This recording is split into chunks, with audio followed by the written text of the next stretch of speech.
Muito bem, pessoal. Eu sou o Zacarias Linhares Júnior, estou aqui com vocês para apresentar a disciplina Segurança Agrícola e Rural. Essa disciplina tem um total de 60 horas, está dividida em 4 unidades curriculares. A primeira unidade curricular trata do risco na manipulação e aplicação de defensivos agrícolas. Vocês já estão aí com os slides nas mãos de vocês. Ao longo desse trabalho, nós vamos frequentar o fórum de discussão e lá, junto com os seus tutores, tutor de presencial e tutor à distância, poderemos tirar as dúvidas que surgirem ao longo do curso. Essa primeira aula, vocês estão com os slides aí, um total de 169 slides. A gente vai se ater apenas a 70 slides pelo nosso tempo exíguo, mas teremos a oportunidade de discutir os demais assuntos e eu aconselho que vocês estudem bastante, porque o técnico de segurança do trabalho, exercendo a sua atividade na zona rural, é muito importante e o mercado de trabalho está aberto. Então, vamos iniciar nossa primeira unidade curricular. Vocês estão aí com os slides nas mãos e direto no slide 9, a gente já apresenta para vocês a Lei Federal 7.802, regulamentada pelo Decreto 98.816, em seu artigo 2º, inciso 1. Aí vocês têm a definição oficial do que são defensivos agrícolas, comumente chamados de agrotóxicos. Observem aí, são produtos e agentes de processos físicos, químicos ou biológicos. Esses processos físicos, químicos ou biológicos podem se transformar em riscos físicos, químicos ou biológicos que podem afetar a saúde dos colaboradores que estão diretamente ligados à atividade e também dos usuários dos produtos que serão postos no mercado para consumo. Então, defensivos agrícolas ou agrotóxicos são produtos e agentes de processos físicos, químicos e biológicos, tá bom? Se vocês acompanharem os slides, no slide 10, eu coloquei aí 3 grupos principais de aplicação, de setores de aplicação do uso de defensivos agrícolas. Então, os defensivos agrícolas, eles são utilizados desde a produção até o beneficiamento industrial, passando pelo armazenamento. Então, de uma forma ou de outra, os defensivos agrícolas são necessários para combater as pragas. Essas pragas que estão aí no slide 13. Eu coloquei alguns exemplos aí, insetos, fungos, bactérias, ervas daninhas, aranhas, roedores. Então, existe aí uma série de pragas que precisam ser combatidas. O problema é que a gente não pode usar de forma indiscriminada. Eu queria chamar a atenção dos senhores e das senhoras e das senhoritas que o profissional habilitado para tratar desse assunto é o engenheiro agrônomo. Nós somos apenas técnicos de segurança do trabalho. Nós precisamos atender e seguir as orientações de um engenheiro agrônomo. Então, só eles têm a prerrogativa de receitar o uso de defensivos agrícolas, tá bom? No slide 15, eu coloquei aí os principais agrotóxicos que estão sendo utilizados atualmente no Brasil. São os herbicidas, um total de 29% dos agrotóxicos postos no mercado. Todo mundo sabe que os herbicidas, eles combatem as ervas daninhas. Os fungicidas, um percentual aproximadamente de 26%, eles inibem os fungos, como o próprio nome já diz. Os inseticidas, um total de 28%, eles destroem as larvas, tá, dos insetos. Os acaricidas, em torno de 6%, os ácaros. E um total de 11%, completando aí o grupo de agrotóxicos que é atualmente utilizado no Brasil. Aí nos slides 16 e 17, no slide 16 eu coloquei alguns exemplos de inseticidas. Nos slides 17 e 18 eu coloquei exemplos de fungicidas, vocês observem aí. Nos slides 19 e 20 eu coloquei alguns exemplos de herbicidas, chamando a atenção aí para os agentes desfolhantes, Folex, que está aí na letra K, no item K do slide 20. A partir do slide 21, pessoal, eu estou colocando aí uma classificação toxicológica desses agrotóxicos. Vejam vocês aí, nós temos a classe 1A, a classe 1B, a classe 2, a classe 3 e a classe 4. A classe 1A são os extremamente tóxicos. Observe aí o DL50. O que é que significa DL50? DL, dose letal. 50 significa 50% da amostragem da população em teste. Então, observe que ele é tão tóxico que apenas 5 miligramas por quilo, menos do que isso, que equivale a algumas gotas, já é suficiente ou já são suficientes para produzir óbito para uma pessoa que inalar ou que ficar exposta a esse tipo de agrotóxico. No slide 22, nós temos o classe 1B. São altamente tóxicos. Observem aí que a dose letal vai de 5 a 50 miligramas por quilo. Isso equivale a uma colher de chá, tá? E isso já é suficiente para levar uma amostra de 50% a óbito. A classe 2, você tem regularmente tóxicos. Observem aí, a dose letal vai de 50 a 500 miligramas por quilo. A classe 3, de 500 a 5.000, e a classe 4, que é o que são menos tóxicos, acima de 5.000 miligramas, o que necessitaria, o que equivaleria a 2 copos ou 1 litro de agrotóxicos de ser inalado para que a pessoa chegue a óbito. Observem, então, a classificação toxicológica, ela é muito importante e precisa constar na receita do engenheiro agrônomo quando você for adquirir esse material. Aí no slide 26 eu estou colocando para vocês as cores que identificam cada uma dessas classes. Observem nessa tabela que você tem a classe 1, o extremamente tóxico, ele vai ser representado pela cor vermelha. A classe 2, altamente tóxico, vai ser representado pela cor amarela.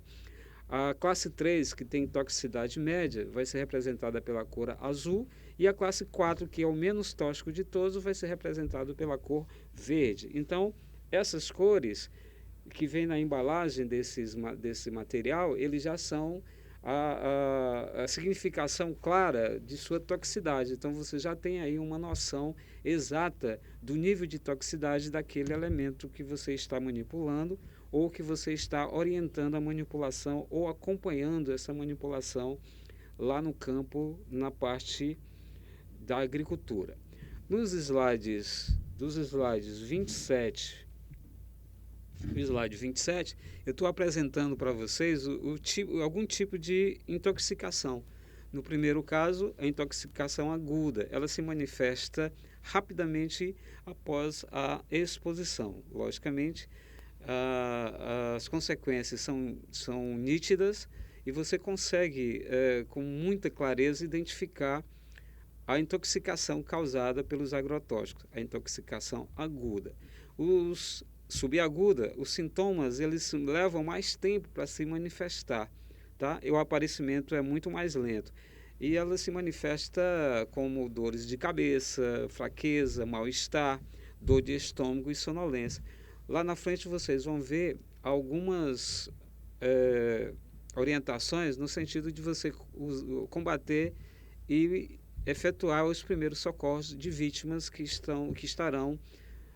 foram submetidas a essas intoxicações.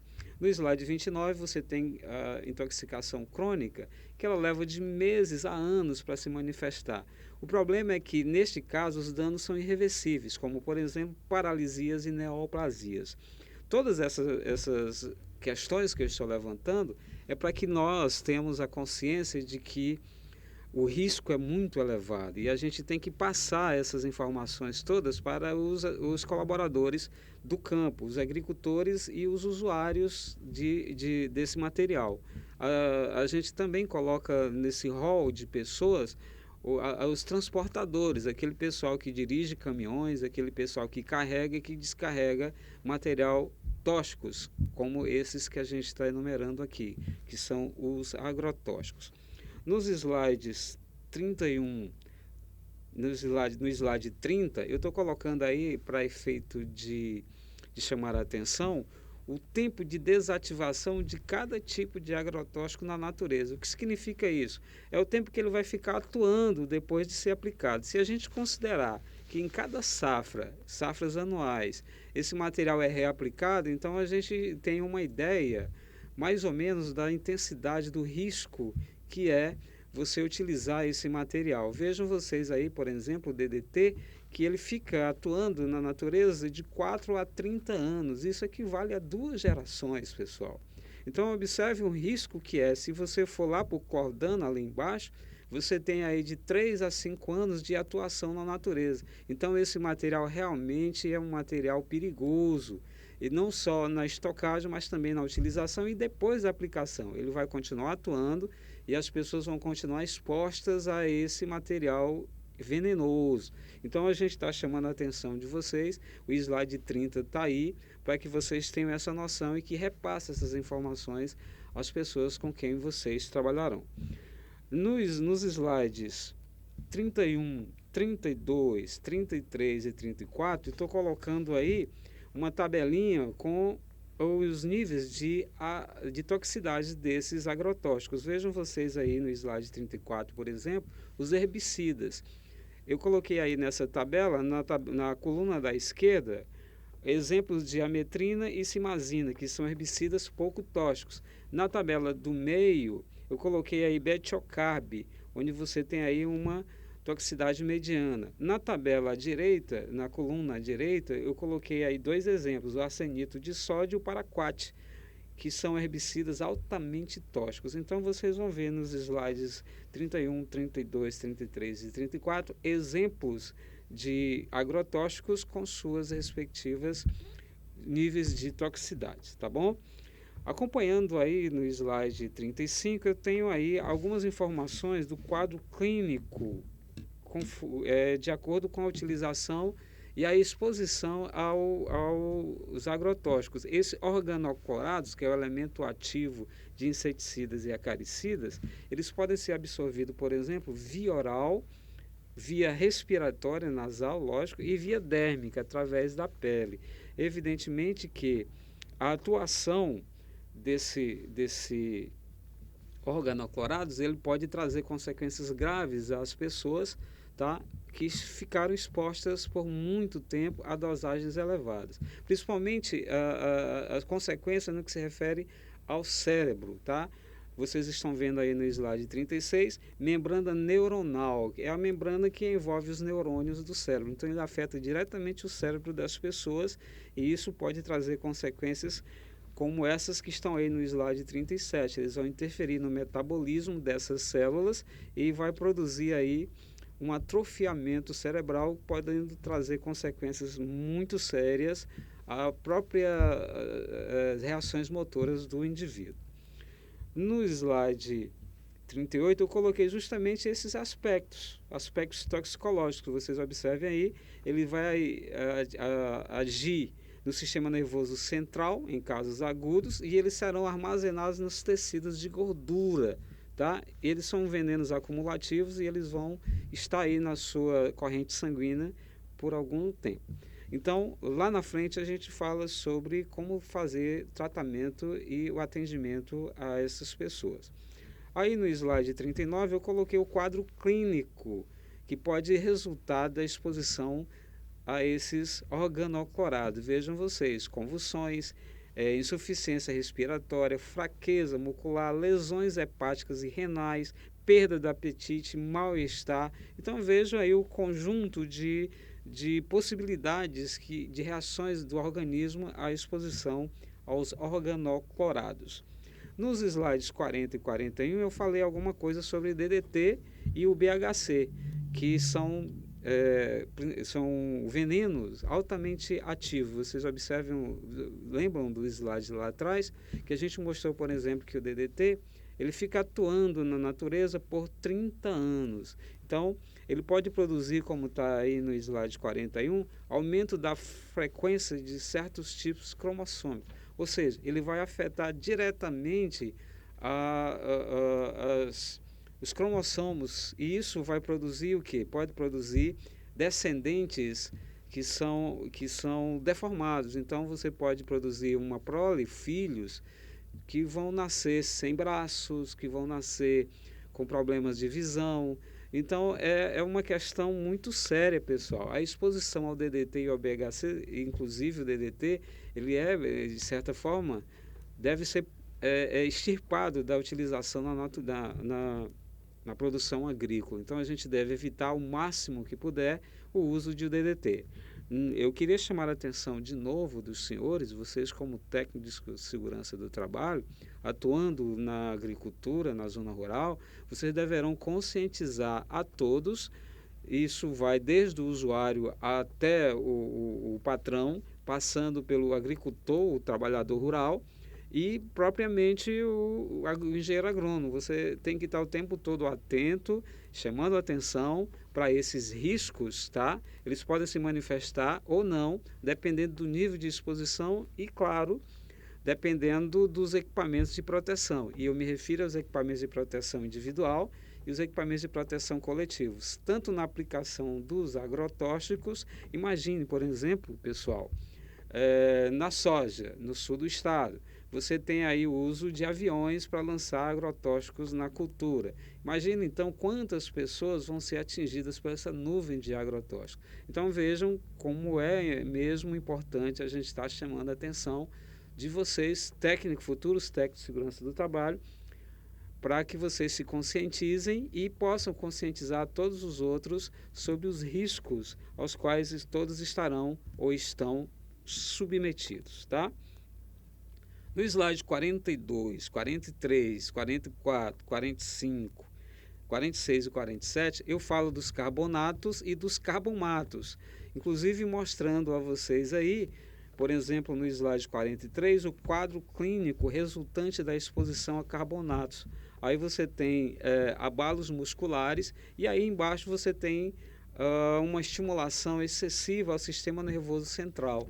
Ora, isso vai produzir o quê? Vai produzir estresse emocional devido à exposição aos carbonatos. Seguindo um pouco mais além, nos slides 44, 45, 46 e 47, você tem aí os carbomatos. Vejam, carbonatos e carbomatos são dois princípios ativos diferentes. Aí no slide 47, eu apresento para vocês os efeitos crônicos em função da exposição aos carbonatos, como, por exemplo, paralisia dos nervos periféricos devido ao processo de desmielinização, que na verdade é o que? Afeta a bainha, a película, a membrana que envolve os neurônios. Então, mais uma vez, nós estamos chamando a atenção aí que os neurônios, que são os componentes do nosso cérebro, que podem ser diretamente afetados pela exposição a esses agrotóxicos, tá? Eu coloquei aí no slide 48, pessoal, um exemplo para mostrar, para alertar todos vocês sobre esses riscos. Eu escolhi aí o tomate, fui buscar essa informação lá na Epagre, que é a empresa catarinense de agropecuária. Observem os senhores aí no slide 48, que eles costumam usar 39,5 quilos de agrotóxico por hectare para uma safra. Então, observem a quantidade imensa de agrotóxico que é lançada na cultura de tomate. Se vocês observarem aí no slide 49, para 700 hectares, a gente vai a quase 30 toneladas desse produto por safra, pessoal. Isso, se a gente considerar que em torno de 6.000 trabalhadores estão envolvidos nesse processo, então imaginem então, os senhores, as senhoras e as senhoritas, as consequências que poderiam advir ou que poderão advir dessa exposição em grande escala, como é o caso aí dos tomates. Se a gente trouxer isso para a nossa soja no sul do estado, que é uma cultura massificada, a gente vai realmente chegar à conclusão de que os riscos são enormes e a gente precisa tentar evitar que esses riscos se transformem em perigos, se transformem em consequências nefastas aos nossos colaboradores e aos usuários.